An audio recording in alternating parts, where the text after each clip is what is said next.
Universiteti Bujqësor i Tiranës në bashkëpunim me Universitetin e Boku të Vjenës kanë zhvilluar një takim në Shkodër me fokus ofertën akademike që Universiteti Bujqësor ofron dhe përpjekjet që Universiteti kërkon të lidhë me kërkimet shkencore dhe me ofertën e transferimeve teknologjike. Ne tashmë kemi riformatuar të gjithë ofertën akademike dhe në vitin e ri akademik ne vim me 9 programe të reja bachelor, të cilët janë nga programe të ngjashme me Universitetin më të mirë të shkencave të jetës në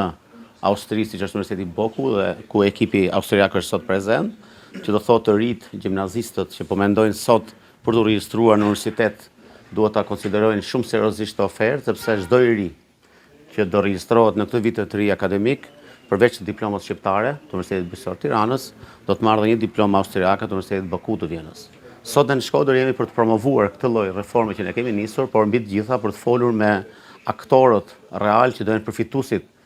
indirekt nga kjo reformë, sepse unë ju thash që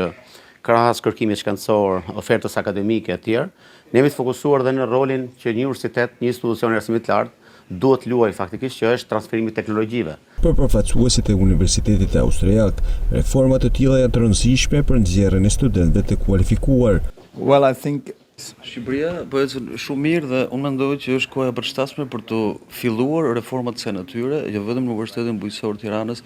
por edhe institucionet të tjera të arsimit të lartë. Rëndësishme është të kuptojmë specifikat që ka vendi dhe sistemi i arsimit të lartë në Shqipëri dhe të ndihmojmë në këtë drejtim për të reformuar këtë sistem. Ideja nuk është që të adaptojmë ose të kopjojmë një sistem të funksionimit të arsimit të lartë siç është për shembull në Austri, po të adaptojmë një sistem me bazuar të specifikat dhe nevojat që ka sistemi i arsimit të lartë në Shqipëri. Pra një sistem të huaj që funksionon të adaptojmë në kushtet tona. Qëllimi kryesor është që të prodhojmë student apo njerëz të kualifikuar me njohuritë dhe kompetencat e duhura, të cilët